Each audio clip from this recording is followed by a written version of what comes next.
So what I'd like to do while we're still having people join is I'd kind of like to go down the list, and if I can get everyone just to introduce yourself, name, your company, and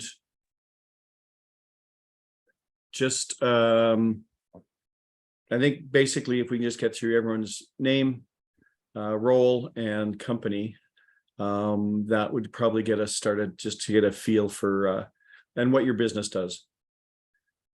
John, do you want to start? Oh, you're muted. Just going to say, can you hear me okay? Can you hear me okay? We can hear you now. All right. Thanks, Brad. Appreciate it. John Pallas. I'm a director with Assurgo Enterprises. And the best way to describe what we do is we facilitate and advise companies on merger, acquisition, and divestiture and growth initiatives. Excellent. Thanks, John. Thanks. Cam, can you introduce yourself? Yeah, Cam Shep, corporate M&A lawyer in Calgary. Assist people with completing the legal structuring and paperwork around their exits. Super. Thank you. Joe?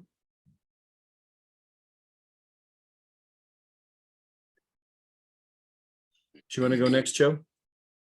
Oh, hi. Hi, Brad. How are you? Joe Markovich. I'm a certified business exit planner here in Vancouver. I help business owners plan and prepare for the transition out of their business so that they can, leave on their own terms.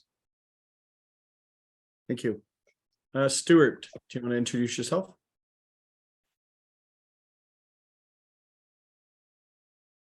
Yeah, good morning. Stuart Ray with Vintner Cellar Cochrane. We're a ferment on-premise winemaking store. Oh, cool. Thank you. Kathy?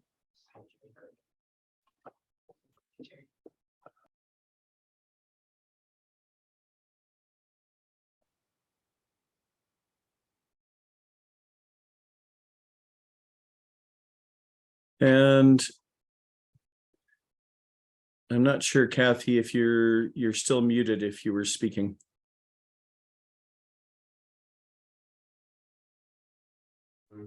And we have one more person from Assurgo. Well, Jerry will send you a code anyway. But...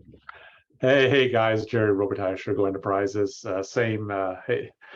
Same story as John, so I won't repeat that at the moment. But by the way, a couple of the folks Assurgo also wanted to join and weren't able to. Brad, it looks like this is being recorded. Is this something that could be made available for them after? Sure. Yep, okay. Absolutely. Well, that's great. Thank you. Okay. So we may have other people join as we go, but what I want to do is we've got a lot of material that I want to touch on. And this is really just a high level session. We are going to have some stops in the process for a little bit of discussion with everybody.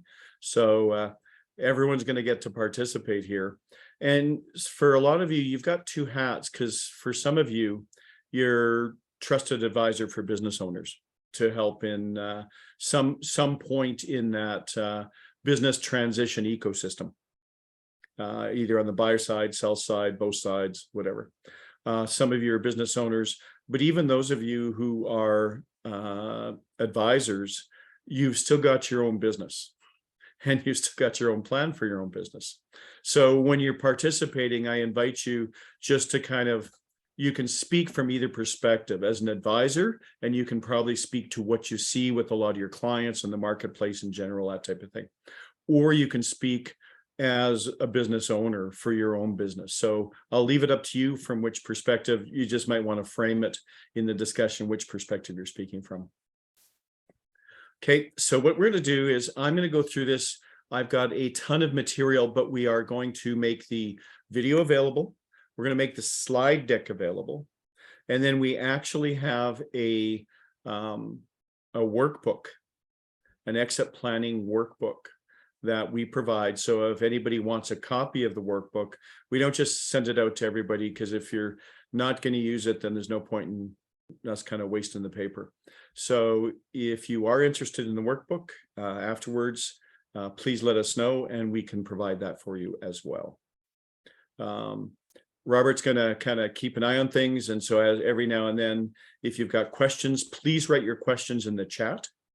And then Robert will interject and add that in as we go through. Brad, sorry, I didn't do this in the chat. I just realized that. But are the workbooks physical workbooks or digital or both? Well, it's a Word document, so we can send it to you either as a physical or just as an electronic. Great, thanks. Okay. Excellent.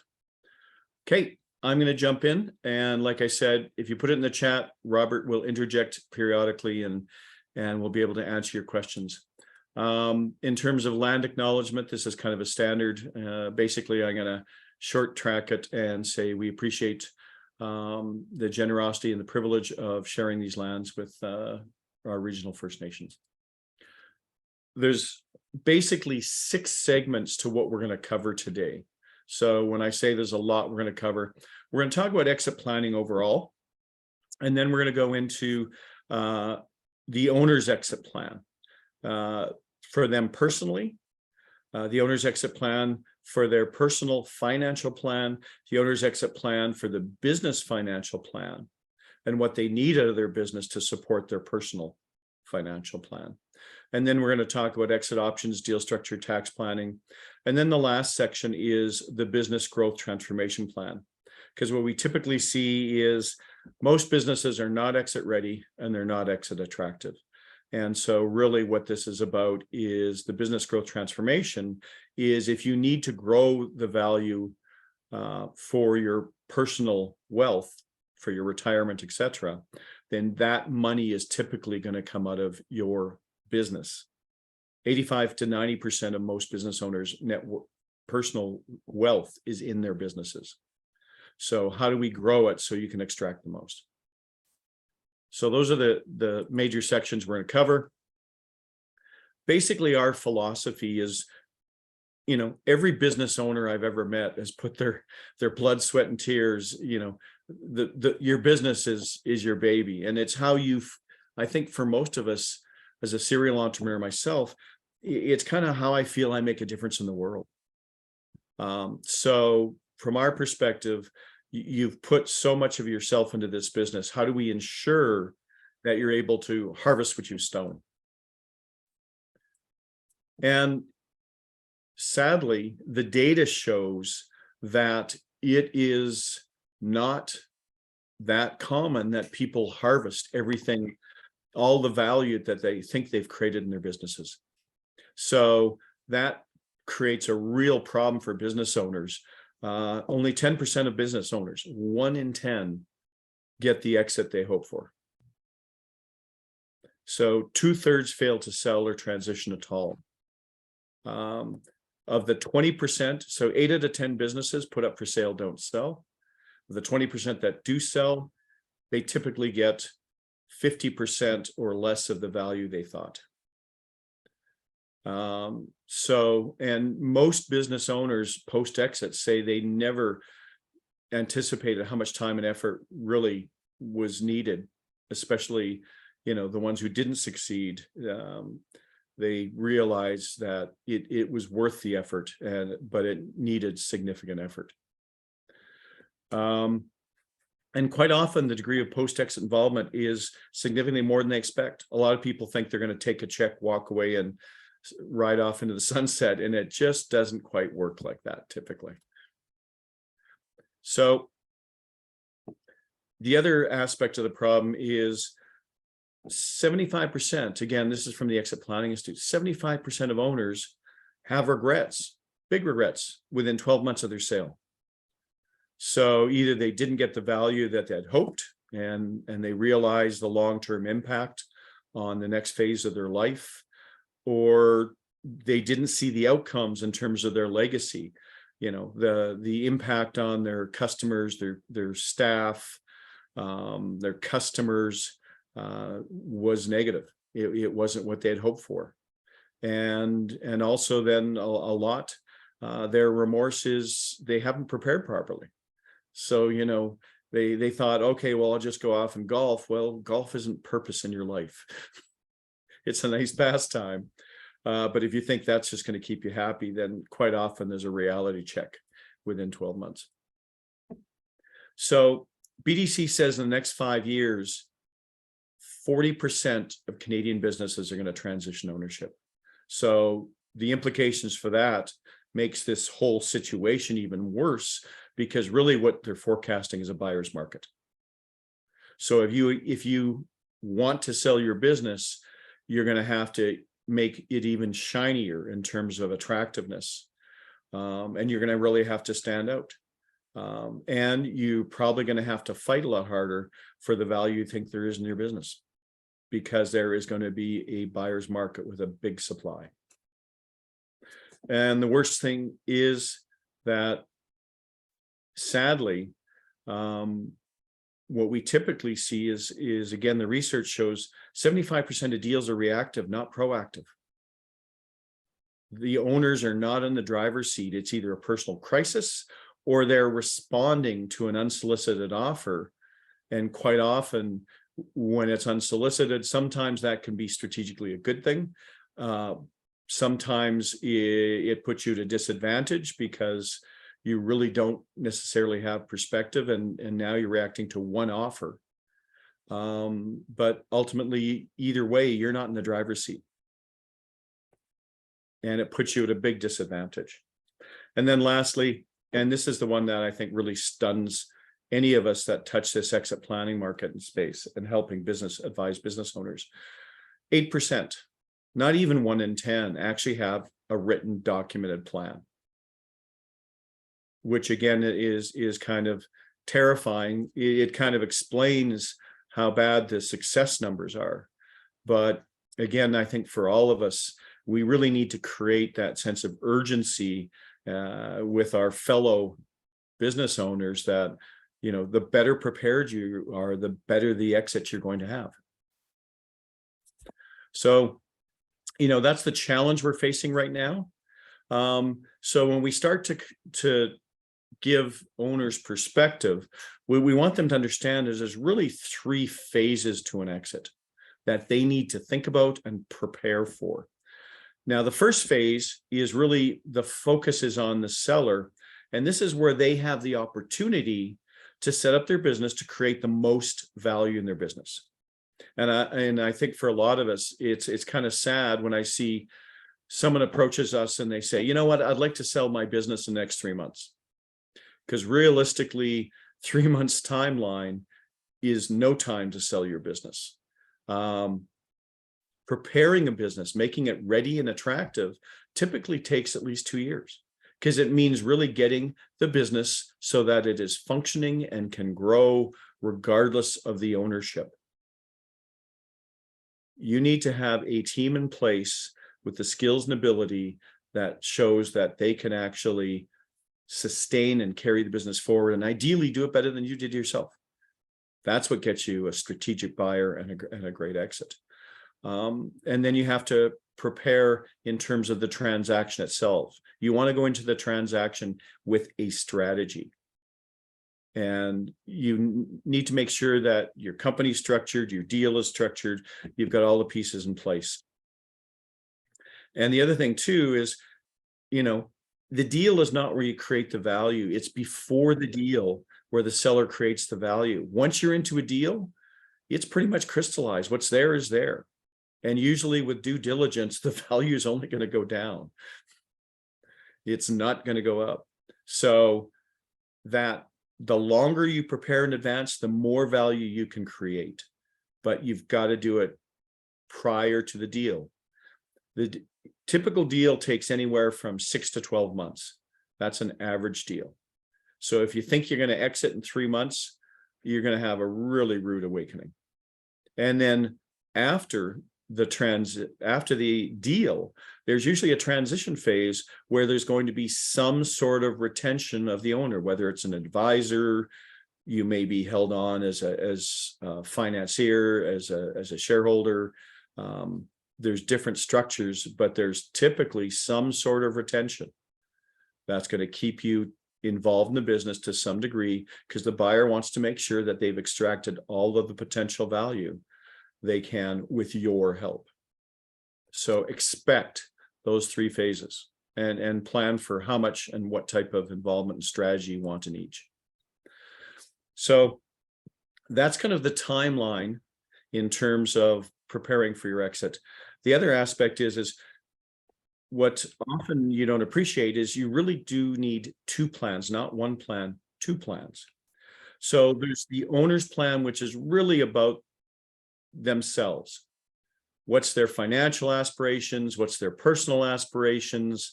It's really about them. And what do they need to do to set themselves up to be able to harvest the value they've created in their business? And that really is personal and unique. As a matter of fact, it's unique to each individual business owner.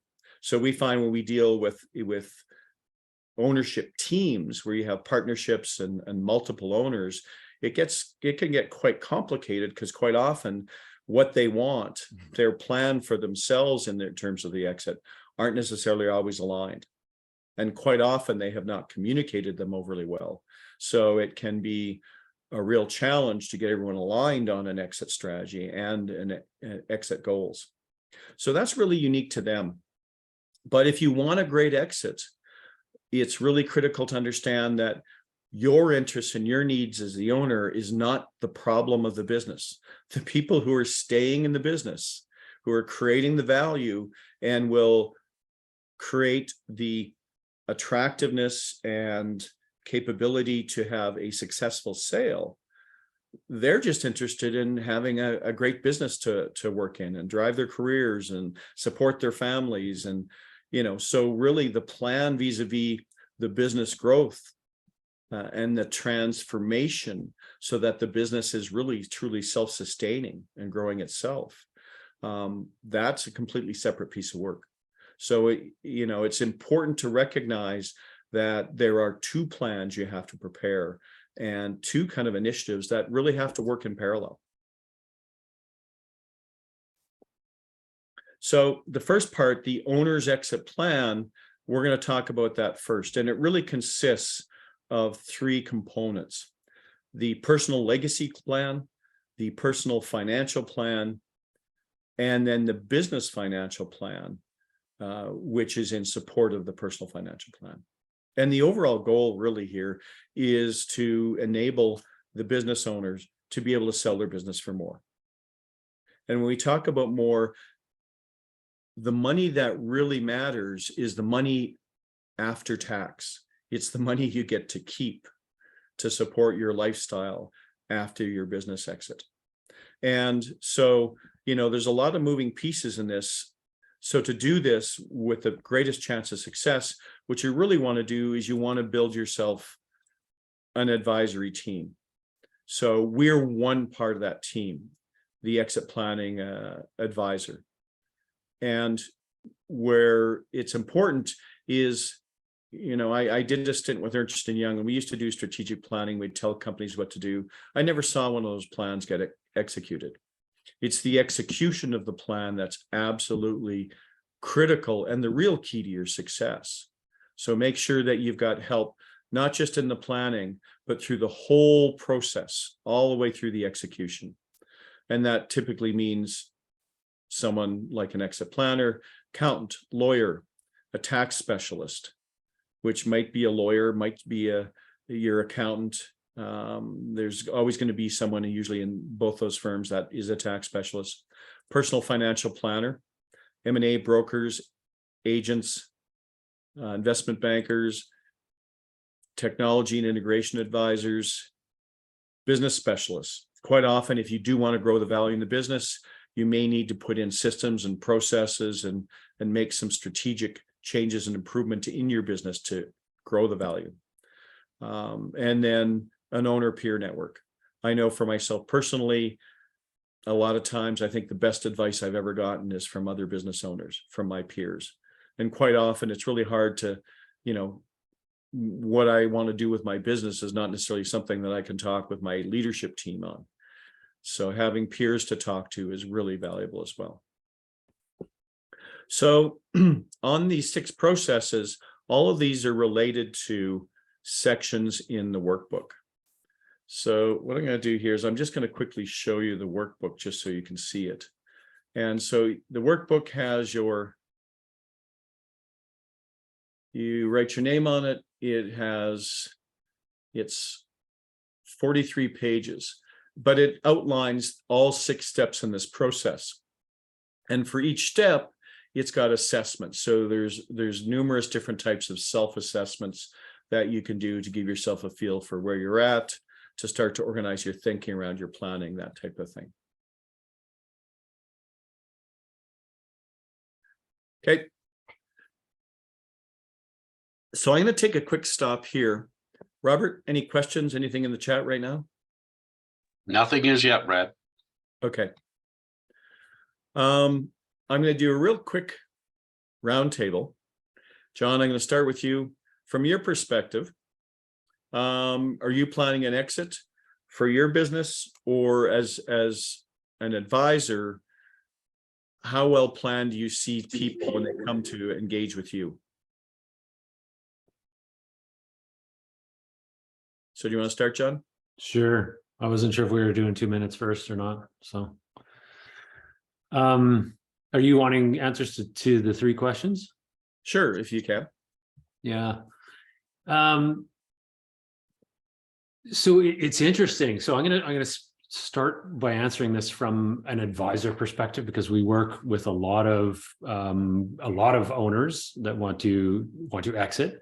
Also, we're dealing with clients who are buying companies from owners who want to exit. So what I would typically say is aligned with what the stats that you put up with up there earlier, are that a lot of people, it is quite reactionary, right? Or, yeah, I'll sell if I get the right number, or, highest multiple wins, so to speak, but they haven't thought about, how many years. It's more like months. It's like, oh, okay, my parents are sick. I want to spend more time with them. So I want to sell my business right now, right? I mean, your parents probably won't even be alive by the time you end up going through the whole process.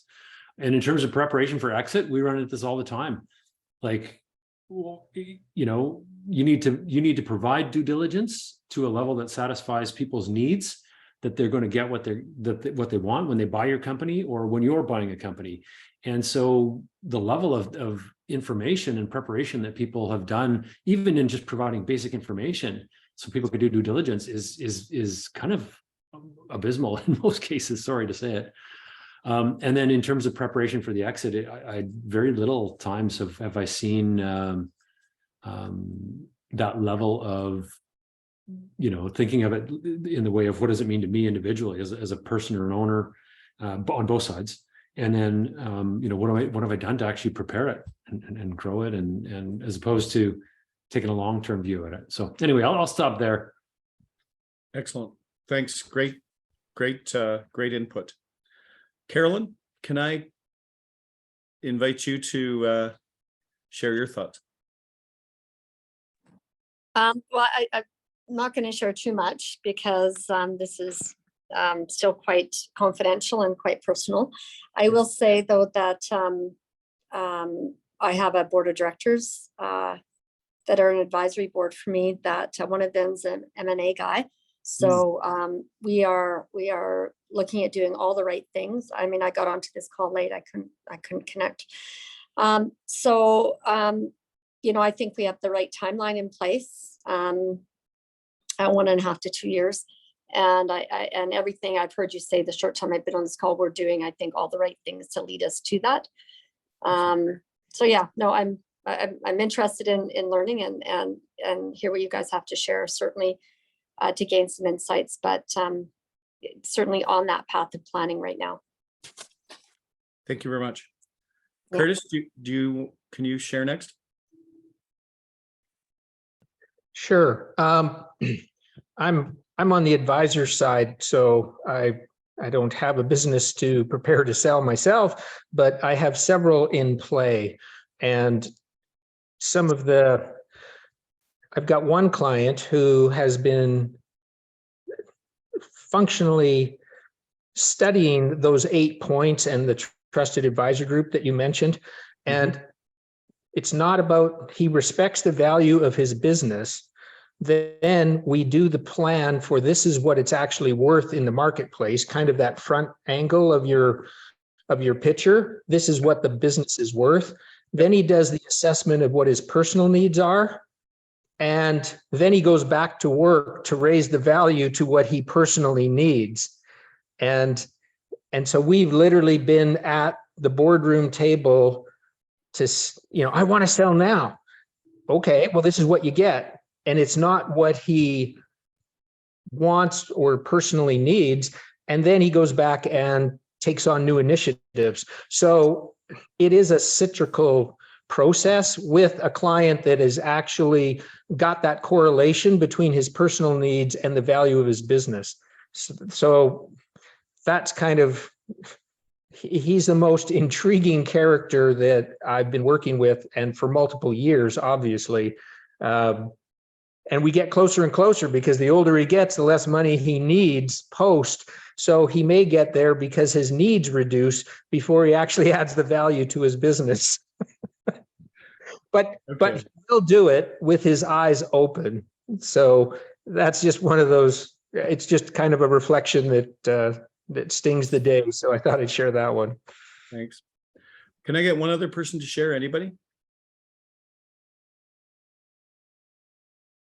Well, I just was going to comment on, sorry, who was the last person that was speaking? Was that Stuart? Curtis. Curtis. I just wanted to ask, I wonder, how has he assessed the drivers, the value drivers in his business that he think will actually add value from the buyer's standpoint? How has he gone about that?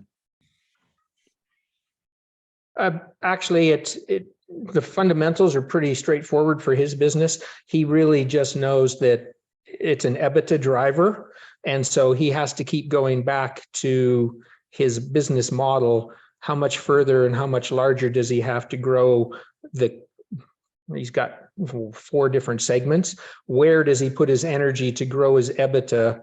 And it goes back to that bottom part of that triangle that Brad showed. He needs to ensure that the value of the business is there before he approaches the deal, because you can't do it during the deal. And that's kind of where but at least he's doing it reflectively, that he knows what he needs, and he isn't going to stop growing his business until he hits the number that he needs personally. And that's the correlation that's pretty critical.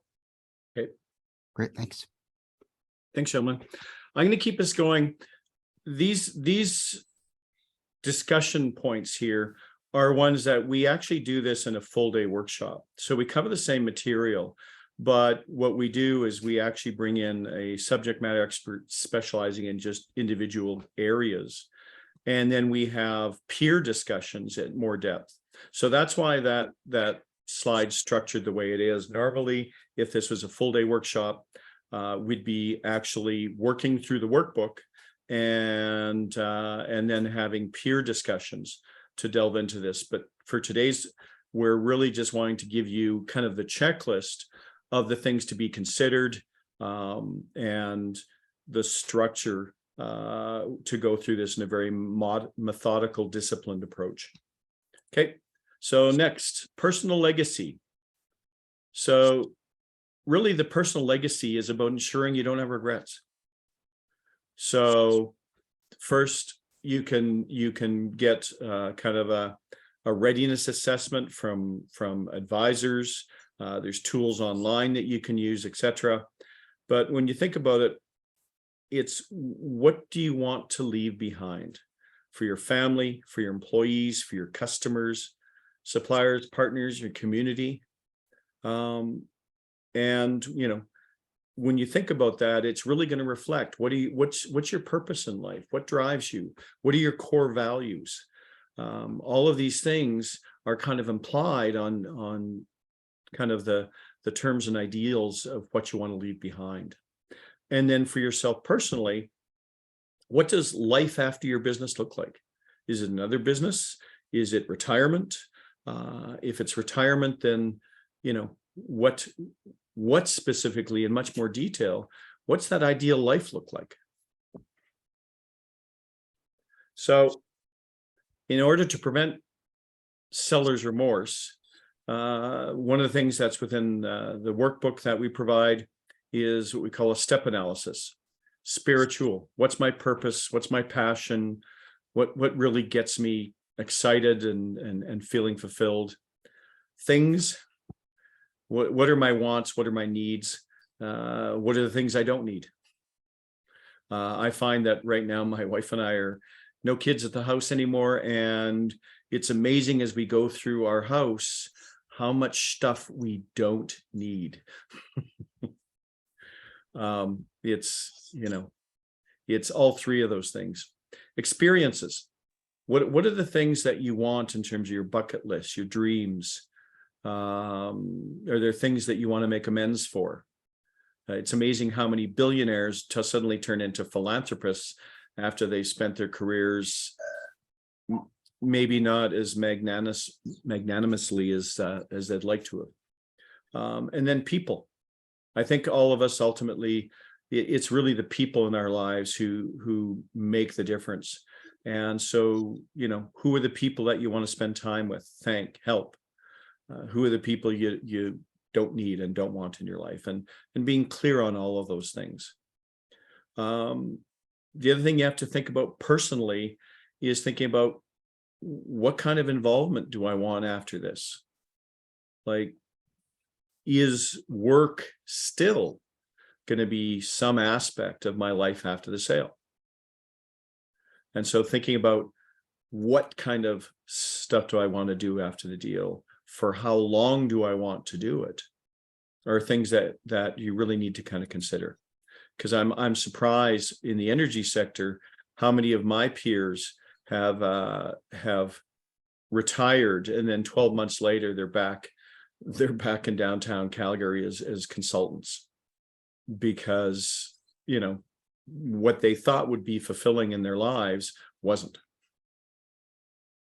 So again, there's an assessment in the workbook you can look at, and it's really kind of thinking about these legacy things, and so we can have lots of discussions around what it is that really excites you and motivates you, and what your best life ever.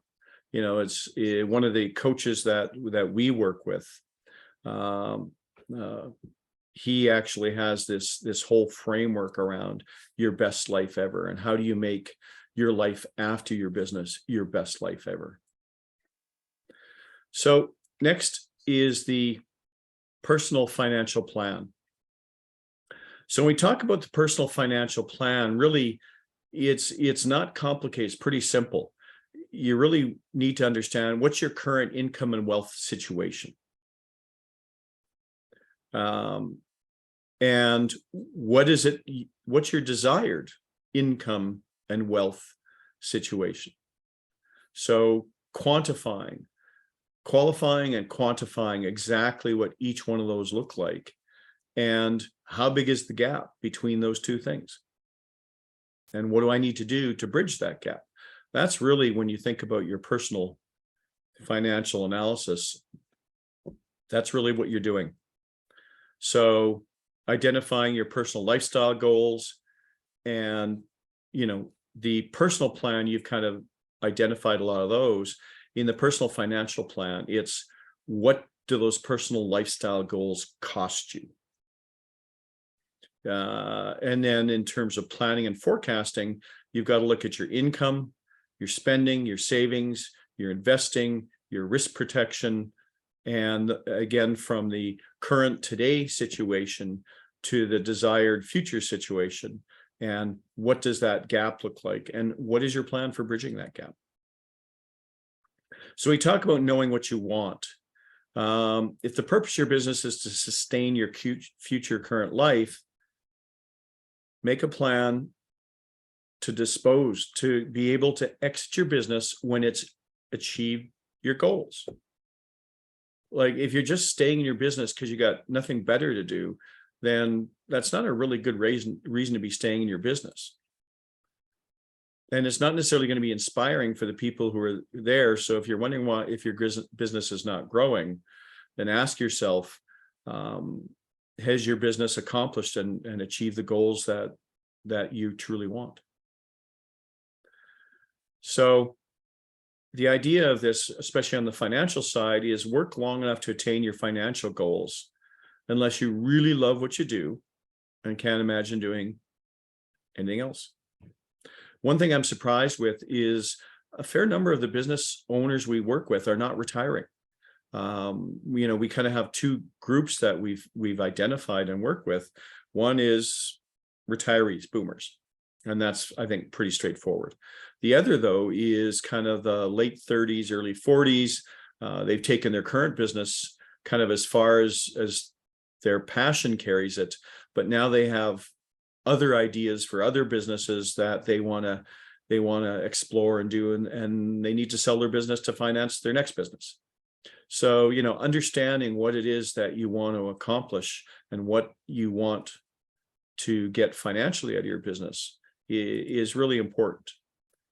Design the life, be proactive, be conscious about what you're doing, and understand how much is your ideal life going to cost.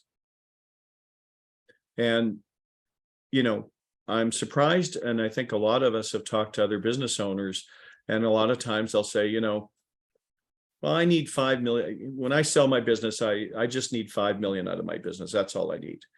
And it's like, where did that number come from? To support what? For how long?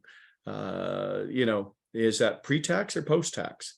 Because really, at the end of the day, the only dollars that really count are the ones that you can actually spend, which are post-tax.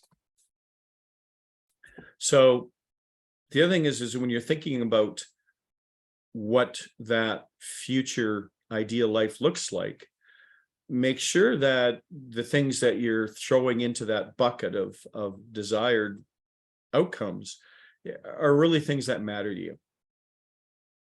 Because a lot of times, I hear people say, a nice car, all these adventures and things, but ask yourself if that's what really truly matters to you. So overall, what ideally we want to produce in this personal financial plan is a lifetime strategy. So it's really today to whatever endpoint in your life, and how is that going to progress. So a typical personal financial planner who does this not as a service to support necessarily your investment management, but really a comprehensive personal financial plan, should have tax planning, tax reduction, risk management, budgeting, cash reserves, debt management, legal and estate planning, asset and investment management strategy. So it should include all of these things. And when you're working with a personal financial advisor, make sure that they're kind of covering the full gamut. The other thing too is when you're working on your personal financial plan, recognize that you need to proactively manage fees and taxes, because they can drain your personal wealth if you aren't conscious of it and allocate appropriate considerations around what those are going to cost you. And the other thing too is that if your business is in a growth mode, quite often they can really be a drain. It takes money to grow companies. And so you've really got to decide. There's this situation I've seen many business owners, and I have been in myself, where you're starting to make good money, things are going well, and then I start to siphon off because I've been living a lean lifestyle, looking and paying all the bills and looking after everyone else, and then I start to take some back for myself. Well, if I'm taking money away from the business now, am I taking away future value in the business when it comes time to calculate EBITDA, when it comes time to actually look at the exit value of that business? So there's a pay now or pay later consideration that you also have to include as you're looking at this. So let's look at an example. So how much do you need to fund your future is the first question. What's the value of your revenue generating non-business assets? So, what's kind of your wealth outside your business look like? And how can that support you? And then what's the difference between, what your revenue, what your income needs are versus what your wealth or net worth is? And then what is what you have in the business going to support that? So if I need 200,000 a year for my retirement, we've looked at it, and for the lifestyle we have and where we want to live, etc. I need 200,000 a year. That will give us a lifestyle that's comfortable for us. Then if you consider something like a 4% return vis-a-vis an annuity, you're looking at you'd need $5 million to be able to give you that 200,000 a year. So if my property investments, the stuff that's outside my business, if that's worth $1.5 million, then really I need to actually top up my wealth by $3.5 million to get me to that 5 million to sustain me with that income for my lifestyle in my retirement. And typically, as I said, 80 to 90% of most business owners' wealth and net worth is in their business. So that is what I need to get out of my business. Brad, if I can just jump in, I'm probably not supposed to. Sorry, I came in late. I don't know if we're doing questions in the meantime or not, but I'm just going to say that's one of the most brilliant things that, everyone thinks we've got enough. If we have $5 million, it might not be, so that's, I think it's a very, very, very good thought. Well, and you think about this and the tax consideration, we keep talking about these dollar numbers. Oh, I'm going to sell for 5 million. Well, is that 5 million after tax? Because there's a huge difference there, as you know better than I. So I'm going to keep this really simple, just at this level, because when we talk about what we need to get out of our businesses, what we think we're worth, that's a nice starting point. But the reality is the market value. The market is going to tell us what our businesses is worth. And that's where usually the shock comes, is when you find out that the market doesn't think that your baby is worth what you think it is. Or as Robert likes to say, unfortunately, it's the cold reality of your baby's ugly. And that's the value that truly counts, not what you think it is, what the market says it is. So again, get a personal financial planner who can help you put together all of those things. In the workbook itself, we actually have a checklist of all of the information you're going to need to assemble, which pretty much any personal financial planner is going to ask you to bring to them.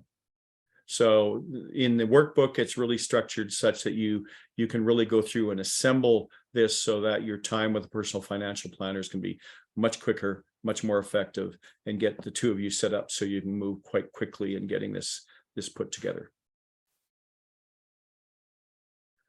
So next, we're going to talk about the business financial plan. And this is where I think for a lot of you, especially the advisors on the call here today, this is where a lot of you play more so than we do, because really when we talk about the business financial plan, what we're talking about is really kind of three components. So one is an opinion of current value. So what's your business worth today? Market value. And you really need to understand what your business is worth today, because there's a number of factors that are going to affect that value. How ready it is for sale, how attractive it is for sale, and comparative benchmarking, because it's really what's going on in your industry, in your market, in your area, because those trends and forces are going to significantly impact the value of your business. So those are the things you really need to think. What's my business worth today? Then what we want to do for the business financial plan, what could my business be worth? What do I need my business to be worth if I want that exit to support that lifestyle? So you need to look at different scenarios. Because quite often there's what your business is worth today. Well, what if your business was operating to best in class in terms of productivity, efficiency, profitability? Well, then it's going to be a different value. What happens if your business has got some unique characteristics that make it very attractive as a strategic purchase? Again, there's different scenarios where you can significantly change the value of your business. And so what you want to do is say, what's it worth today? What could it be worth? What do I need to do to bridge that gap to get it from today's value to the desired value?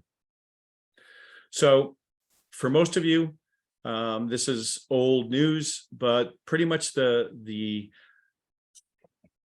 business industry standard is multiples of EBITDA. So strategic value, how the market will assess your business, is they're going to look at a normalized EBITDA, earnings before income tax, depreciation, amortization. So they're going to adjust your EBITDA. So they're going to take out kind of non-atypical, if you're feeding money to yourself from the business, or feeding money from the business back or forth in a way that's not typical for a business. There's adjusting entries around that, market values around assets, etc. And then basically there's an industry specific multiple. So for your industry, there's going to be a history of sales, there's going to be a history of transactions, and it's going to create a range of multiples for you, from an undesirable multiple to what does a strategic value look like. And your business value is going to fall somewhere within that range. And it's going to be specific to your industry and your sector and your geography as well. So when you're thinking about business value, that's really what you're looking at. And so that there's not a value, there's a range of values. And you remember, you don't have control over the range, but you do have control where you fit in that range. So this is where you can really start to look at, by making strategic changes in your business, you can change the value in your business. Not just by increasing profitability, but there's also other ways to increase value. And we'll talk about that in the last module for today. So if we give an example, in this example, so same company, same revenue. So this is not forecasting a change in revenue. This is holding revenue steady. But basically what this shows us is a couple of scenarios. So where the company is just, it's performing to its current standards. So we run financials, adjusted EBITDA for today, expected value of the business. So we kind of look at how ready the business is, how independent, and we'll go again later on all the factors that affect that. But the way you're running your business today, your multiples on the lower side, 3.1. Your readiness, you're 52%. So at that point, the expected value of business, 900,000. So if you can actually improve how well you're operating and running your business, if you can get that readiness for sale up, you can significantly enhance the value. So if we get that to best in class performance in terms of business and profitability, even on the same revenue, I can look at a multiple of 5.5, best in class. Well, that gives me an expected value of 3.4 million. So we're talking potentially I've increased the value of my business by 3 or 4 times. So that's an example of different scenarios by making strategic changes in my business, how I can significantly change the value of my exit. And this is kind of a framework from the Exit Planning Institute. So really what they talk about is that multiples of EBITDA, that's really how we define kind of a value. And that's going to give me a value purely based on the finances. But if I want to understand why my business is not going to attract that kind of value. There's what they call 4 C's: human capital, customer capital, structural capital, and social capital. And if I don't have those in place, and I don't have those at a, best of breed type of level, then I'm going to be losing significant value. So think of these as subtractors from my purely financial value in my business. So if I don't have the talent and the engagement, if I don't have a team that's going to stay and help to grow the business for the buyer, that human capital takes off a big chunk. Customer capital. If I own all the relationships, if I've got only a few clients who are holding most of my business, which puts me significantly at risk, buyers don't like risk. Everything that looks risky is going to take away from the price tag. Structural capital. Again, standard operating procedures, processes, systems, policies, IP, all of these things create resiliency within the business. When I've got these standard processes and practices and all this kind of stuff, if somebody leaves, then I can get somebody trained up quite quickly, and the business can carry forward with minimal disruption. And also structural capital drives scalability. When I have these structures in place, I can actually start to add more capability and capacity in the business just by adding more human resources. And then social capital is really around culture, brand, reputation, how you're seen in the marketplace. It can create a significant change in value. So let's look at this from a kind of publicly traded example, though. So we look at the market cap of something like RBC. We're looking at a traditional huge bank with 85,000 employees, incredible asset base. And when you look at their market cap, it's significantly smaller than a company like Shopify. Shopify has got 5,000 versus 85,000. Its fixed assets are a fraction of the bank's, and yet its market cap. So what investors see in terms of value of that business is significantly greater. So sorry, guys, it's not financial. It's all the intangibles in the business, the value of the data, the value of that system and process and brand and reputation and market space, etc. in the market creates the value, not the finances, which is something a lot of people struggle with in internet technology companies, is they look at this and go, how can these things be worth that much? Well, they are. Because buyers look at this and say, that's what they think it's worth. And they're willing to buy shares to prove it. So when we talk about the business value, it's really about bridging what's my value today, what's the value that I need out of my business and want out of my business, what are the steps that I need to take to get it from today's value to the value I truly want out of it. So that's kind of the framework, the checklist around business value. So those are really, for the owner's plan, those are really kind of the 3 major components within the owner's plan. So let's go into the next section, options, deal structure, tax planning. I'm going to go over this fairly quickly because this is an area, and some of you as accountants and tax specialists and lawyers, I am not giving advice here. I am providing a framework, because if you want good advice, then it is absolutely every one of these specialists in this area more than pay for themselves with the advice they'll provide you. And especially with the way the tax laws and the regulations are changing, you absolutely need to get the best advice you can possibly get. So let's start off. What are your exit options? Well, basically sell internally, sell externally. If you can't sell either one of those ways, I know a couple of my clients are in the engineering area. And right now it's engineering companies are a dime a dozen unless you're at a certain scale or have unique IP.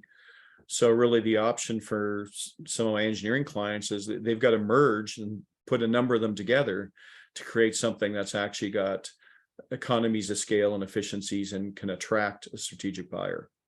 So that's a situation where they can't sell externally where they'd like to. So their option is to do a deferred sale, which is either recapitalize or merge to create something that's more attractive. An orderly liquidation. And unfortunately, what we see, as we said, way too often is an unplanned exit. Those really are your exit options. And with an unplanned exit, it means that you're leaving a big disaster for everyone that's left behind after you. Your family, your employees, everybody, because an unplanned exit is I think the worst case scenario for anyone. So when you're thinking about what your options are and which option is preferred, you need to think about what is your involvement what is your involvement through the whole process, but most importantly, what's your involvement after the transaction? How much do you still want to be involved in the business or not involved in the business? Do you want, because basically post deal, you may be asked to stay on as a lender. You may be helping to finance the deal. You may be getting paid out over time as an earnout. You may be asked to stay on as an advisor, as a consultant. You may be asked to stay on as a shareholder. Or do you want just completely out of the business? Because if you just want out and out now and give me a check, then that typically is going to cost you. So each one of those options has pros and cons. So you need to kind of assess what your options are in terms of valuation, timing, leadership development, what needs to be kind of succession and people development needs to happen with the company to be able to set that up, estate, tax planning, and your future role and involvement, because each option has implications around all those four things. Regardless of the option, in terms of planning and structuring, really what your goal is to minimize your taxes. That's really, I think for all of us, it's how much money you get to keep in your own jeans that really matters to you. So tax planning is absolutely essential. And the farther in advance you do your preparation, the better situated you're going to be. And we've seen this, and Robert, you've got some good examples around this, where people will retain earnings in the company, and then suddenly they realize that if they would have structured it differently, they could have saved themselves a lot of tax. And sometimes they can even poison a business sale because they've got too much cash sitting in the company. And it can absolutely change their options for their exit. So you really need to prepare in advance and get the best advice you can get around doing this. So before the sale, some of the things you need to consider is a freeze and to purify. So the idea of a freeze is if you want to then be able to leverage lifetime capital gains exemptions, then how does ownership has to be structured? Because it has to be structured in advance. In terms of purifying, this is where you want to remove passive assets in the business, because you really have to have active assets in the business to be able to qualify for what's going to qualify. And are there any assets that you want to keep as income opportunities for after the transaction? So there's various methods that assets can be moved around and transferred through holdcos, trustcos, etc. And again, get the best advice. So in terms of structuring, get the best advice, start early. Structure for estate, liability, and tax. Include your spouse and your family, both in your planning and in your structuring as well. Keep your personal affairs in order, your will, your personal directive, power of attorney, all those shareholders agreements, etc. And really, if you fail to plan, you're really setting yourself up for failure. So when we talk about a sale, there's a difference between selling shares and selling assets. So shares are sold by the shareholder of the corporation. Assets are sold by the corporation itself. So if you sell assets, the corporation as an entity actually has a continued life in and of itself. So tax and commercial consequences are significant and significantly different for each type of sale. Share sales can be exempt of tax, and we typically talk about lifetime capital gains exemption. It's really about share sales. So in a sale of shares, all the assets and liabilities in the corporation at the time of sale are transferred to the purchaser. I'm buying everything. So I'm getting all the assets, the people, the goodwill, all that other kind of stuff. And I'm also getting all of the liabilities. So it is a double-edged sword, and there's different advantages and disadvantages depending on whether I'm the vendor or the purchaser. Vendor, it really gives me a better tax position, but I need to make sure that I qualify. Because the biggest factor for small, medium-sized business owners is the lifetime capital gains exemption. And when you sell qualified shares, and the next slide I'll talk about qualified shares, you qualify for a tax exemption, lifetime capital gains on the sale. Right now, indexed to inflation, I've been told that we're sitting around 913,000. So almost $1 million. It means you can have a capital gain of up to that amount on the sale of your business without paying tax. It's only available to individual shareholders. And if you don't plan properly, you may not qualify. So you have to be attentive and careful and get the advice in terms of timing and structuring. So in terms of qualified, there's 3 tests. There's the holding period ownership test. So the individual who has the shares has to have owned them for at least 24 months. There's the small business corporation. So 90% or more of the assets must be actively used in the business. So the business has got to be in the business of business, not just holding assets. And the holding period, 50% or more of the assets must be used in the active business for 24 months preceding the disposition. So I'm not going to go into detail on this because I'm not giving anyone tax advice. I'm just telling you what they are. Speak to an advisor. In terms of family transition, there's structuring. So something to be aware of, and we'll talk about it when we talk about trusts and holdcos, is you can multiply your lifetime capital gains exemptions by structuring the business in the right ways. One of the other options in terms of an internal sale is a family transition. So moving the shares, selling the shares over to somebody else in the family. So share sales and gifts need to happen at fair market value. And there are, again, implications around lifetime capital gains. Reorganizations may be done to share or broaden ownership within the family. Because as your family grows, you have the ability to potentially add more family members into the structure. And you can also start to kind of share out the income vis-a-vis family structures as well. So family structures give you some other options and some other benefits, but ultimately when we talk about family structures, it's really important to understand what's your priority. Is your priority your family, or is your priority the business?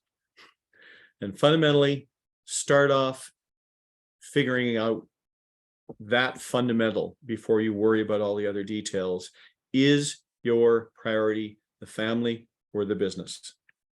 Because it's going to change how you approach it, how you structure it, and the things that you need to do to accommodate it. Using trust and holdcos. So in terms of this, basically, what we're looking to do is to structure so that we have the most advantageous tax position we can have. So using trusts and holdcos allows us to reduce taxes vis-a-vis dividends, to store cash without being exposed to liability. So holding assets in a holdco can protect it from the liabilities that may occur within the company. And basically, it can be used as a structure to keep shares purified and qualified and multiplied for capital gains exemptions. So in terms of using trusts, a trust is a separate legal entity from the operating company. It typically can flow through income and taxable capital gains to beneficiaries. Each beneficiary has and can leverage their individual lifetime capital gains exemption, which allows you to multiply it out. Trust can also be really useful in terms of estate liability and other tax planning. And there's also non-resident beneficiaries that you have to be aware of. And again, these are just flags. These are things that you should go take and just as a list of questions to ask your tax advisor. In terms of holding companies, again, a holdco is a separate legal entity. There's different types of holdcos. They can allow you to remove excess cash flow from the operating company to distribute it, and again, put it in a better tax position to defer and or reduce.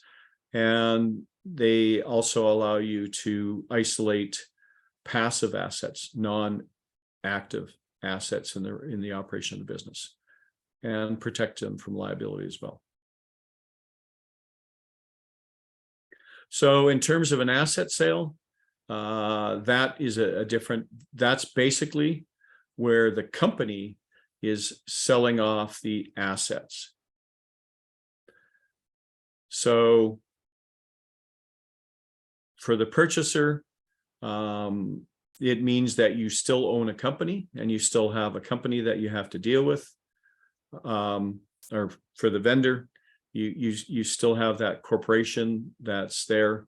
But with the purchaser, they're buying just the assets. So they're not inheriting necessarily the liabilities, the risks, the ongoing issues that can be really problematic down the road. In the energy sector, we see a lot of times if they buy the company, then they're inheriting things like environmental risks and liabilities, et cetera, et cetera. So again, different reasons, different benefits. But if you're doing an asset sale, then it's a completely different situation in terms of taxes and capital gains. So other things to consider in terms of your deal and structuring the deal at the time of sale is, does the deal have any considerations around restrictive covenants, non-competes, non-solicitations, confidentiality? Does the deal structured requiring any sort of earnouts? Do you have to do certain things or hit certain milestones in order to get your full payout? Is there any requirement for vendor financing for you to be able to, quite often with employee purchases, you may have to help finance your key employees in terms of buying out the company. Employee stock ownership plans, or allocations. So if your interests and the buyer's interests aren't aligned, then there may be other terms that that have to be developed in order to kind of come up with some sort of win-win solution. Because face it, you're trying to get the most value, they're trying to get it for the best price. They want to take on the least risk. You want out. There's a lot of nuances and issues that have to be balanced. So when you're getting prepared for negotiating, make sure that you've got all of your ducks in a row. You've got your options figured out. You've got what your walkaway points are. Visualize really what your ideal outcome is, and then have your different scenarios and your different option plans around what are you going to react to depending on what comes in the negotiations. So when we're talking about deals, this is where I think that great advice is just absolutely critical, because there are so many moving parts within structuring a deal. And so you really, really don't want to go at this unprepared or with insufficient advice.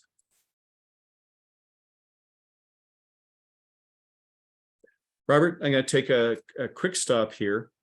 Any questions or anything in the chat? We have checking the end time. Carolyn's asking she has a meeting coming up, and can you confirm when we're going to be finishing? The pace we're at right now, we should be done about 12:30.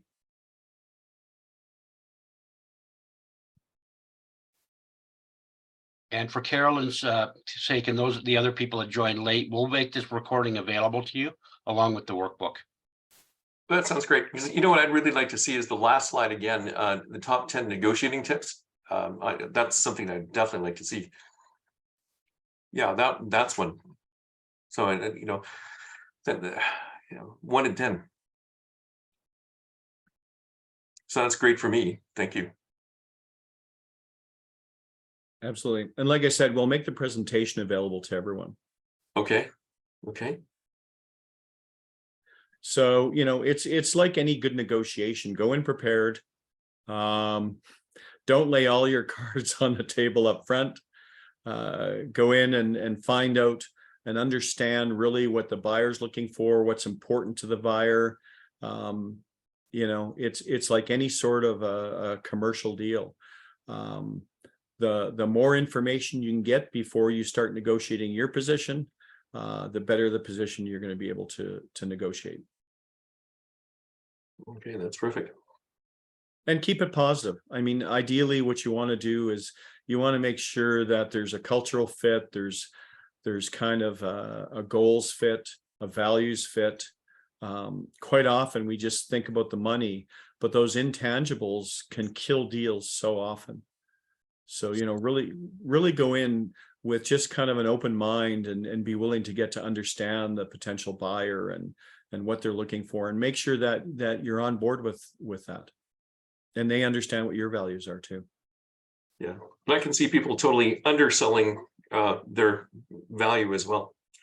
You know, like it could be a company that could be worth 10 million bucks, but you know, they're just selling for, you know, half that or something. Well, quite often, you know, strategic value quite often lies in things like data and intellectual property, IP. And if you don't understand strategically what the buyer is really excited or interested about, then you can leave a lot of money on the table. Because most buyers, strategic buyers, fundamentally are coming at an acquisition, at least in my experience, thinking your company is worth more to me than it is to you. To me, that's what a real strategic buyer is. And if I can get multiple strategic buyers, you know, which is ideally what an M&A advisor or a broker is going to do, is they're going to bring in multiple buyers.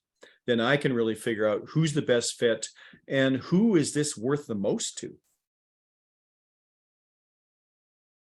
because they've got their own agendas, and the better you understand the agendas, the better you're going to be in a position to negotiate yourself up and say, oh, well, yeah, I guess you could run this this new product line into your existing distribution market, and you could grow it tenfold in the next 3 years. That's a pretty good upside for you. Yeah. Yeah, we kill ourselves to do this, and then we just undervalue what we're really worth. And we even think, 10 years back in price, and we take, maybe we think 15 years back in price or 20 years back in price. And it's like, what's it worth now? What's it worth today? So, yeah. Well, I know engineering firms. I know 3 of my clients bought environmental companies 5 years ago, and they underpaid for those environmental companies significantly 5 years ago. So, because in a lot of cases for some of these engineering firms, the environmental part of their businesses have exploded with ESG and everything else. So, right now for them, it's very strategic purchases. Yeah. Yeah, again. That's a good slide. I like that slide. Thank you. So the last piece I'm going to go over here is the business's growth transformation plan. So really, this is a completely separate piece of work typically. And this is where what we want to do here is this is where you work with the executive team, with the leadership team. We're going to call it the extended leadership team.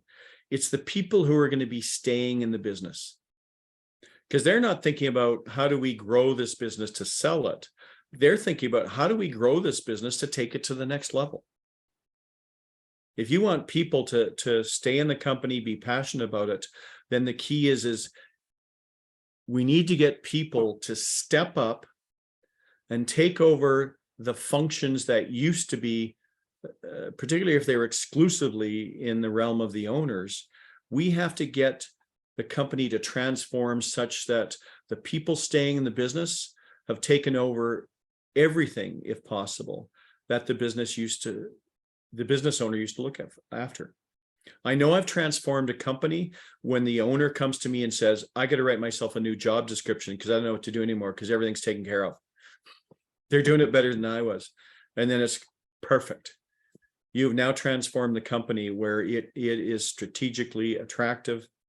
And, now you've got even more options, because half the time, like family businesses, half the time they don't want to sell to family is they don't necessarily believe that family has the skills and abilities to successfully grow the business. So this growth transformation is not just about growing revenue, it's about growing people and capacity and capabilities and leadership and all, processes, system, tools, all these things. So, but this is the team staying in the business, really being motivated and engaged to take the company to the next level. So how do we do that? Well, ideally, what we want to do is think of this as transformation to grow, and growth in itself can be transformational. Because a growing company, a $30 million company is quite different than a $3 million company. So it truly is a transformation, and it's about growing and emboldening and enabling people. So a corporate transformation, really taking it to the next phase of growth. Really learning not just to develop strategies, but strategy execution. It's your ability to execute that really determines your success. And developing leadership capabilities, developing a culture where we build leaders, and we build a leadership farm team that grows people at every level in the company. Because that's what gives you scalability, is when you're growing leaders top to bottom and bottom to top. And that cultural enhancement is really about, culture is not something mythical and magical. Culture is simply, what are the pattern of behaviors in our business? What are acceptable behaviors? What are not acceptable behaviors? And focusing and holding the discipline to promote and sustain the behaviors that make you successful. So not all growth is transformational. So quite often we see is, and a lot of times owners go, okay, I got to get this prepped. And a lot of times the owners will drive the initiative, but it's still them driving. And if it's the owner driving the change initiatives, what research again shows is quite often we'll see growth and we'll see changes in the business for a short while. But over time, what we see is the business, if it's really just owner driven, we see the business go back to what it's always done.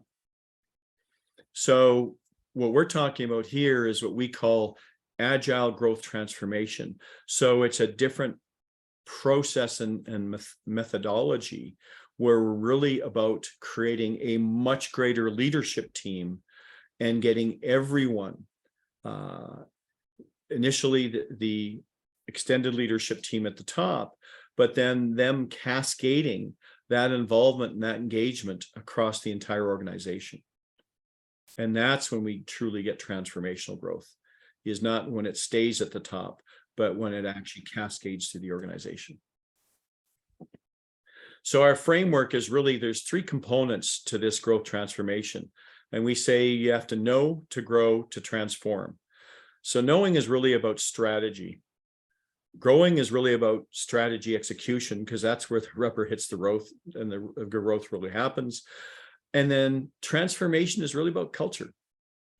How do we create a self-sustaining organization that can grow regardless of who the owners are? And building that discipline and that pattern of behavior and that structure within the organization is really ultimately where we sustain the growth of the business, is when it becomes our normal course of business to grow. So when we talk about strategies, there's kind of from the growth transformation, there's basically a toolbox. There's a number of processes that you can incorporate in order to drive strategy. So long-term strategies, your vision, target market, there's a whole bunch of things that are pretty much common, but you'd be amazed at how many of these companies have not touched in many, many years. And if you want people to actually execute on strategies, then they have to be involved in making the strategies. So we have kind of a checklist here of the kind of strategic planning initiatives you need to be taking on. In terms of strategy execution, it really is an operational discipline that you need to build for strategy execution. So it's developing those strategies and then building a discipline. So if you've heard of the entrepreneur operating system, these types of things, they're built along a lot of the same types of strategy execution frameworks. So this just outlines a typical framework that you'd incorporate, building dashboards, KPIs, team problem solving, sprints and scrums.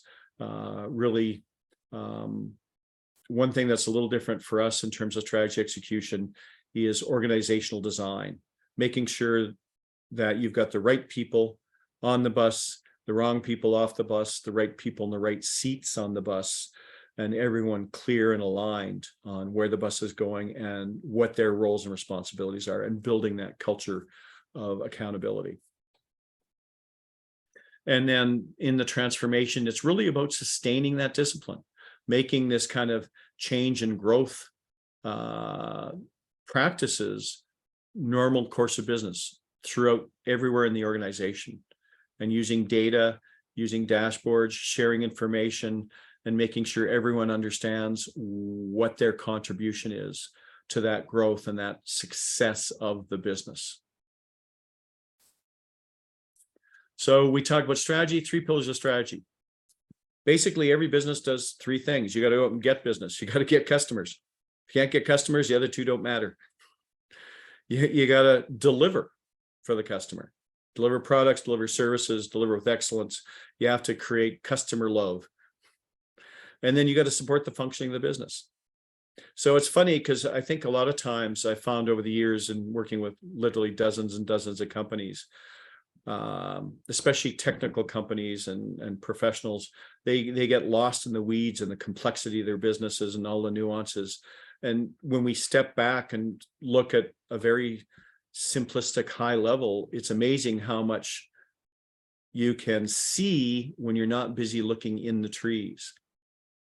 So, for example, a lot of engineering firms I work with, you know what they're great at? They're great at doing stuff. They're great at doing projects. So delivering, awesome. They like systems and processes and tools. So a lot of times supporting the business, so organizational design, KPIs, measures, they know how to measure a project's effectiveness and all this other kind of stuff. They got systems and processes are great. But 90% of the engineering firms I work with, you know what? You know where they die? It's their ability to go get more customers.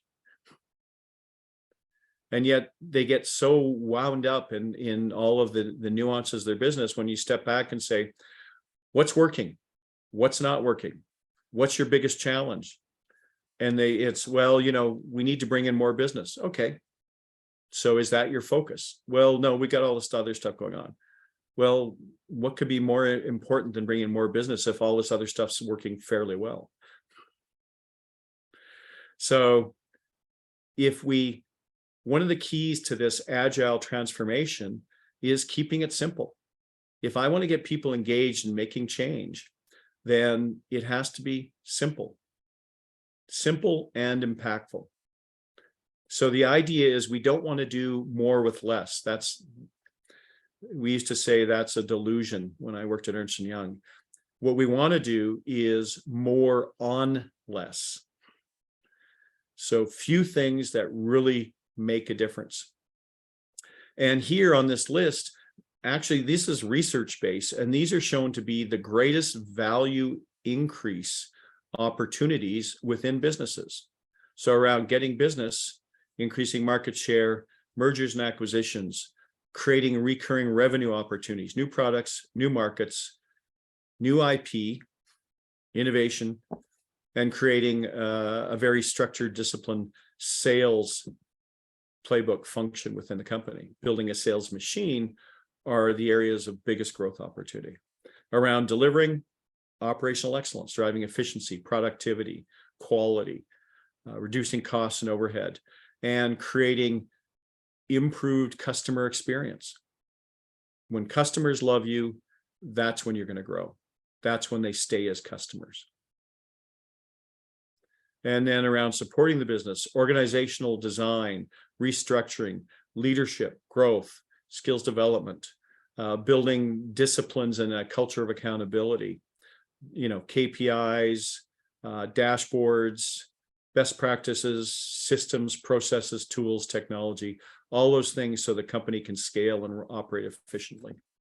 And then the last one we're seeing now is this area of ESG. So I think all of us have heard of ESG, and it's really transforming how we create value in our businesses, because ESG and having an ESG story can actually add significant value in your business in today's world. So I'm going to quickly go over all three of these. As I said, strategic planning, really, I kind of already pointed out the list of strategic planning processes that ideally you'd want to take your business through. In terms of ESG as a strategy, ESG is really about where the market and society is going. So there's been a lot of talk about this, but really at the end of the day, why is ESG creating value? Because money wants to see it. So investors and buyers are looking at ESG as a major non-financial factor in looking at the attractiveness of a company. Customers want it. Right now in the energy sector, I'd say within the next 18 months, and this is in all but major industries, you're going to see ESG is going to become a requirement like safety was. If you don't have an ESG report and strategy, then you probably won't get on a qualified vendors list. Talent wants it. For social environmental responsibility is a huge factor for the next generations of talent. It's one of the big factors on choosing who they want to work for. And society wants it. If you want a social license to grow your business, then ESG is a huge component in earning a social license for growth. So 3 pillars of strategy. So that's the stuff around strategy. Strategy execution, really it builds around people, process, and skills. So when we talk about people, we're talking about organizational design restructuring. Top grading talent. Do we have the best people? How do we evaluate them? How do we manage performance? How do we give feedback? How have we got ourselves structured? Do we have the right people in the right seats? Is everyone clear on who owns what in terms of responsibility? So mapping out our talent, roles, making sure all of the job functions are critical. So all of these things are key in terms of developing an effective people component to our execution.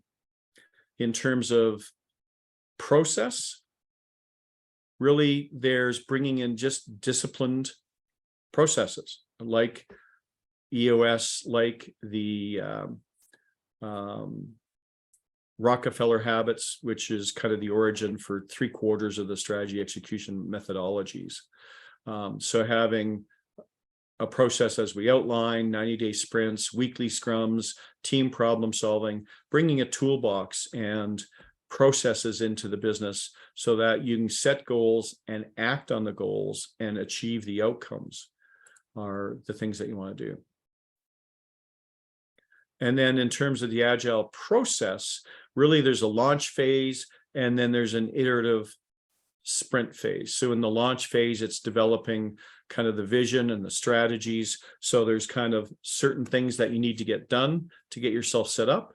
And then it really is an iterative evolutionary process where you keep driving the change over time, measure, evaluate what's changed in the world, what have we learned, setting new goals, and moving the company into that growth mode.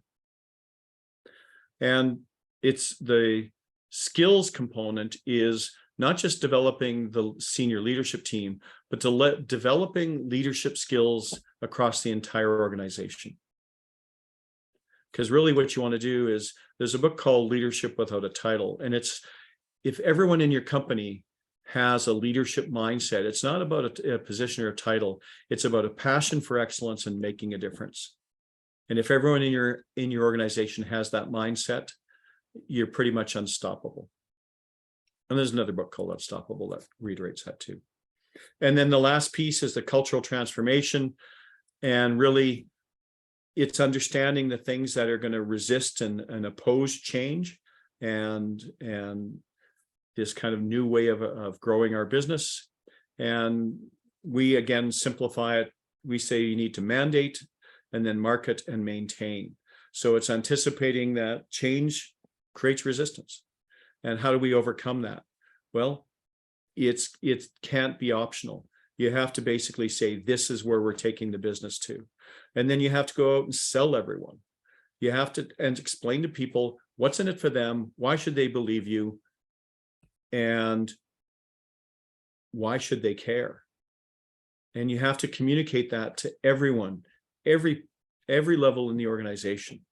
So you have to sell them that this is what's best for them, not for you, for them. And then you have to maintain that. So you have to put in place the support, the training, the disciplines, the measures, the feedback, everything that when they hit obstacles and things get hard, that there's no excuse for them to stop and give up. So those are the things that you need to put in place to be successful at doing this.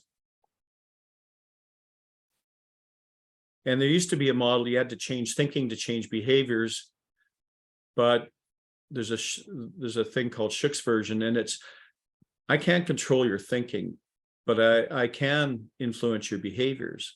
So if we change behaviors, that can create different results, which will change your thinking. So that's kind of the structure around growth transformation in business. So that kind of covers all of the major functions. So what I want to do is I kind of want to go back and open it up to everyone else now. So I'd like to kind of get people's thoughts around when you look at your clients, when you look at their businesses, how capable, what do you think, what do you see is needing to change? Where are the opportunities to grow value in either your own business or in your clients' businesses? And how easy or difficult do you think that's going to be for yourself or your business?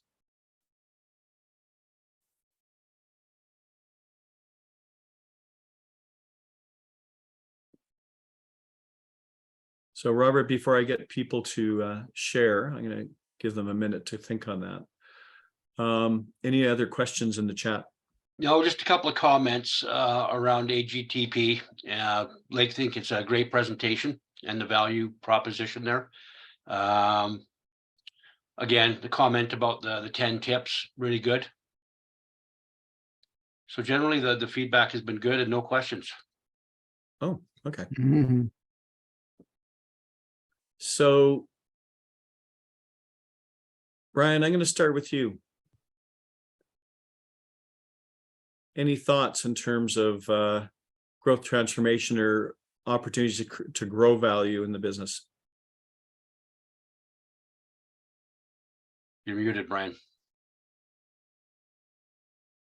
Well, yeah, I don't know. For me, like what I'd like to know more about it and asking more about it's like how we do sort of increase the value of your corporation, because you see that like in terms of sort of a CVB standpoint, like what is the value of a corporation, and and what can we do to increase that? And you were mentioning a few things there that kind of it's like how do we make this look better? And have good things stand behind it so that it's you can command a better price for your. Now I'm not thinking about selling my own business yet because I'm gonna probably I'll just be working for 20 years at least. but for some of the clients that I represent as an accountant, like what do we do for them? So these are kinds of things that if I can kind of slowly plug these things into their thinking before or as you guys are coming in to help them, what are those things? So that's one question. So Yep. Question by question, I guess. I got a small handful of questions here. So are you asking, Brian, how do you set the stage for it? Yeah. And so like for example, one company that I know is they've got a lot of cash and they have they're setting themselves up for so that anyone can run it. So in the last couple of years, the product was the individual. And by the way, Curtis, if you're still there, how you doing, man? I haven't seen you for a long time. Anyways, so what she needs to know is how do you set things up so that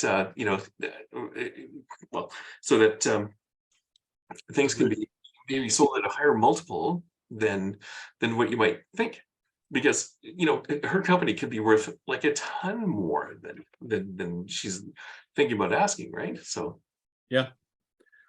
So generally, what I'll look at, and I'll look at, you could almost put how would you rate your business on a scale of 1 to 10 from each one of these things? Okay, me, myself, my own? Well, no, for your client. So if you took this list and asked your client, how would you rate your business in each one of these key strategic areas? These are the biggest growth opportunities for value. Okay, so the ability to increase market share. Yep. So if you maximized out your market share, are there opportunities for you to grow market share?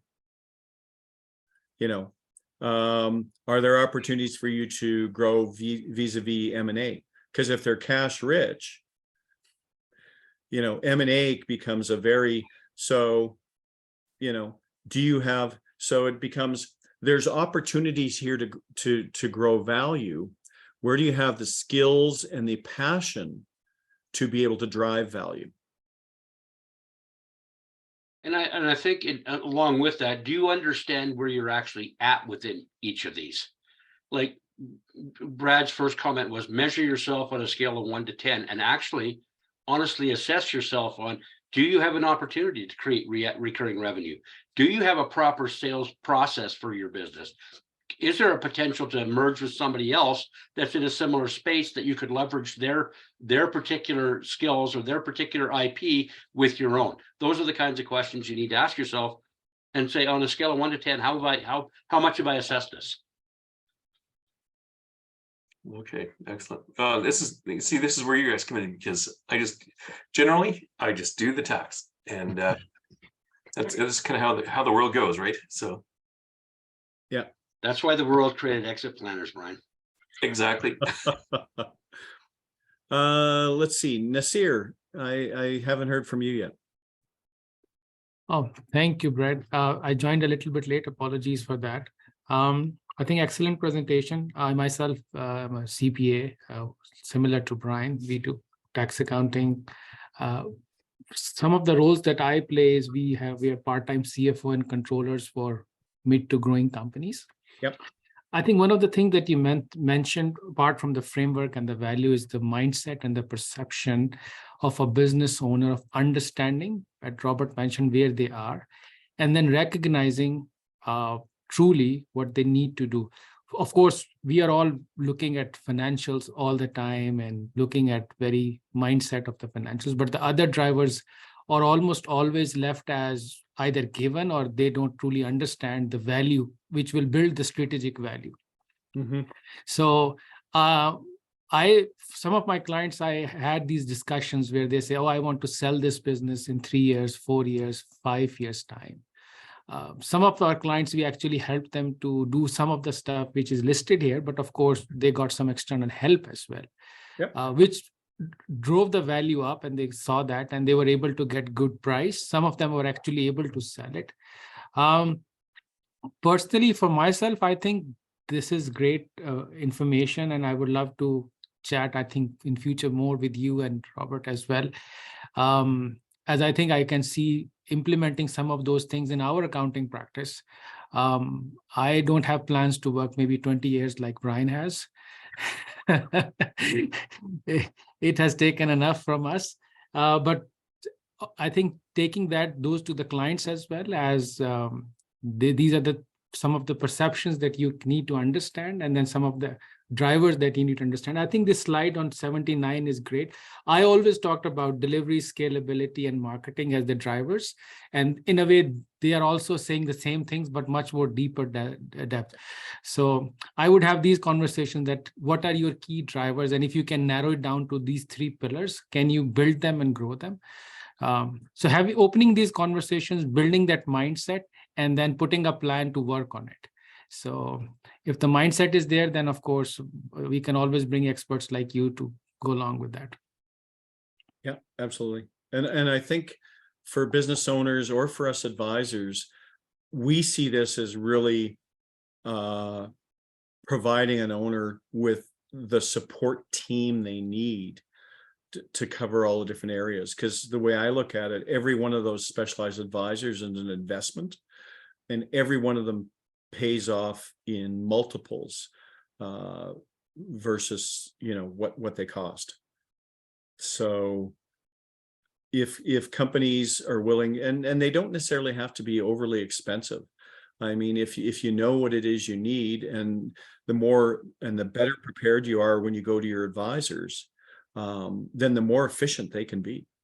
Yeah, I truly agree with that. I think both with the financial and with the health, the more you invest, the better the returns are exponentially. Yeah, I think being an accountant, I see the values preparing that mindset and making them conscious of that choice. And then ability to just say, oh no, just my accountant and lawyer would help me. It takes a little bit more than that. And the more you invest in it, just to make it more yourself strategically viable, I think you can drive the value. Yep. Yep. Agreed. Robert, who else should we ask to speak?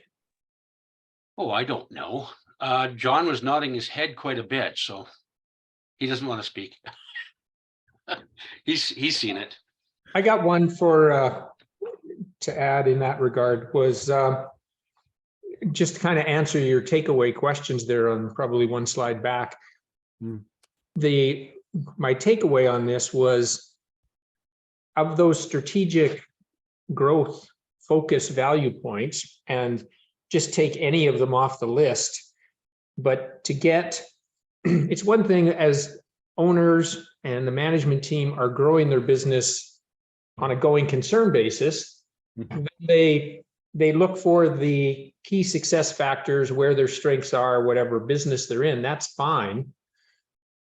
But once the owner puts his mindset that he's selling, whether he's completing in the prepare to sell mindset, he may be still taking those growth initiatives I spoke of earlier to get the best value for the company. Well, now the best value for his company may not actually align with his personal strategic focal points, but they need to step back.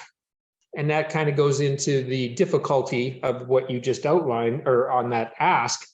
It's difficult to get that ownership and management team to view the value of making those strategic changes, but from the eye and the holding of the future buyer, and grow the right ones that have more value to the future buyer of the company than themselves. Yes. You got to stand in the shoes of the buyer and go, if I had this company, this is what I would appreciate. And putting your time and energy to that particular focus point would be it's a fair challenge to move yourself to doing that. Best value add to the buyer, therefore adding value to your business that the buyer is going to pay for, because you've moved in the direction that he needs it to go before he even gets it.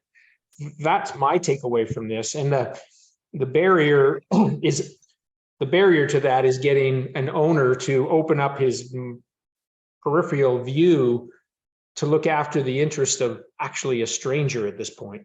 Yeah. And it shouldn't be a stranger, because you should already have the list of who your buyers are. So not a total stranger. Yeah, that's a great perspective, Curtis. The other thing too that I have to agree with you on it. The other part of that equation is you got to remember to position it with the guy that doesn't matter what you think the business is worth. It's going to be what the buyer thinks it's worth. So you need to make it attractive to the buyer. Totally. And hi, Brian. Hey, great to see you again, man. Well, and I've seen instances like even with one of our own businesses, I always wanted a strategic buyer exit. So I actually, with one of our tech companies, I actually had 5 companies identified right out of the gate who I saw as being the best prospects for acquiring us, because we built our business to be a strategic fit with theirs. So, you know, there's a little different approach, but I engaged my entire leadership team in that, because we all kind of said that, you know, you can have a VP role in a $5 million company, or you can have the opportunity to grow to a VP role in a $5 billion company. Which would you like?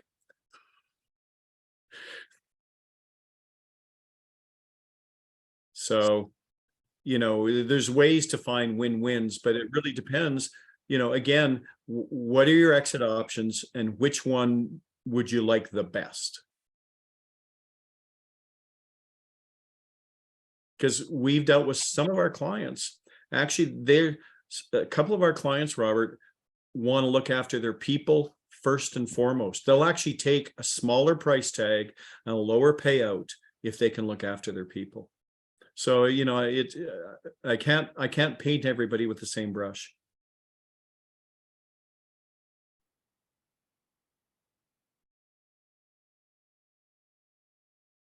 Robert, other thoughts?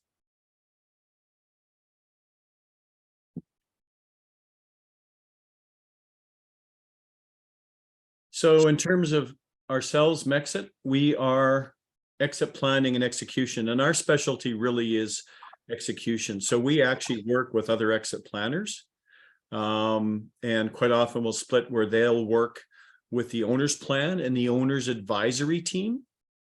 and coach that owner's portion, and quite often will work with the leadership team in the business to drive the business growth transformation. So the execution is really kind of where we as Mexit are specialized and focused on. And as we say, we see ourselves as just part of an overall team, because it takes a team for an owner to have a really great exit. Some of the other people who kind of contributed into this, Dean Kendall is a personal financial planning specialist, so he provided us input on this. Laura Shilko is a tax lawyer. She provided some content as well. Mike LaPietra is an accountant and a tax specialist. He's provided some input as well. And then there's ourselves on the Mexit side. So in terms of today, that's kind of the framework. As I said, if anybody would like to get a copy of the workbook, please just reach out and let us know. And we'll send everyone a copy of the presentation material today as well. Okay, sounds good. I know that Carolyn for sure would like, you know, some of the copies of whatever you guys can send. She'd like to see that for sure. I know she was kind of mentioning that before we were testing after she had to leave. Yeah, so that's great. What an awesome presentation. Does anybody have, well, actually, does anybody have any questions? And then just to let you know, we're actually going to be doing every month. So we do this every month. And ideally, we'd have more business owners seeing this, because really this presentation is targeted at business owners, so they know.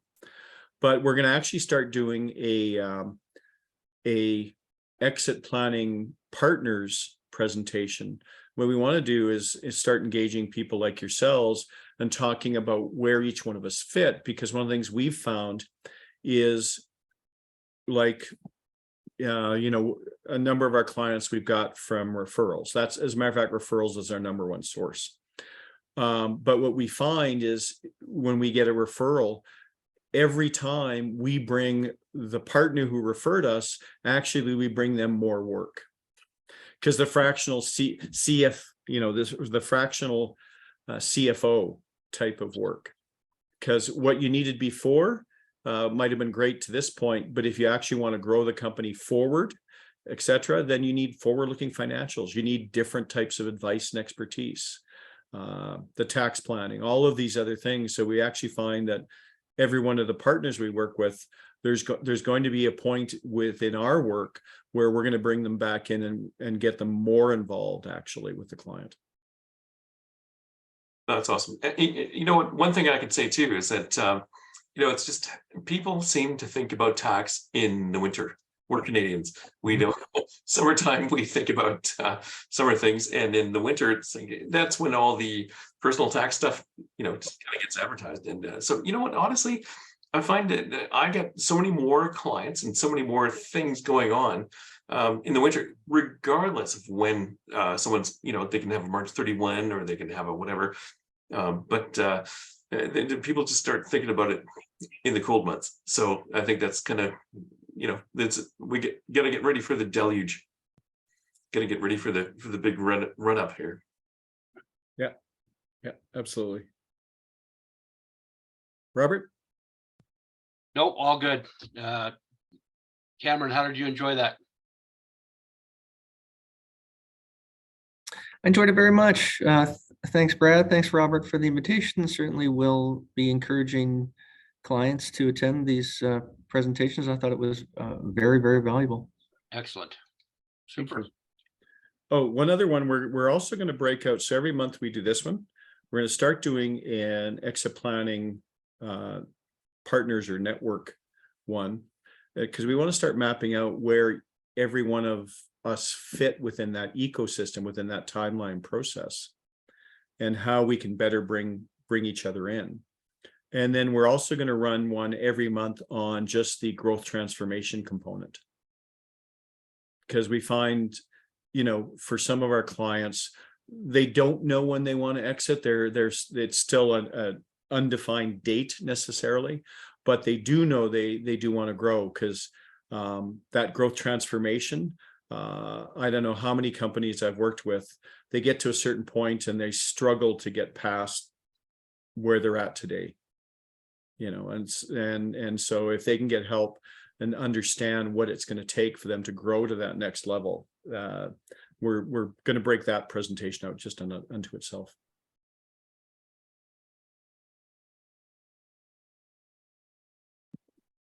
Well, in terms of today, I just want to thank everyone. Thanks, guys. It was great that you could break out the time and were able to join us. Super. Oh, great. Thanks to you as well. That was brilliant. I want to see some of the slides, and that's brilliant. So thank you very much. Thanks, everyone. Have a great day. Thank you. You as well. Thanks.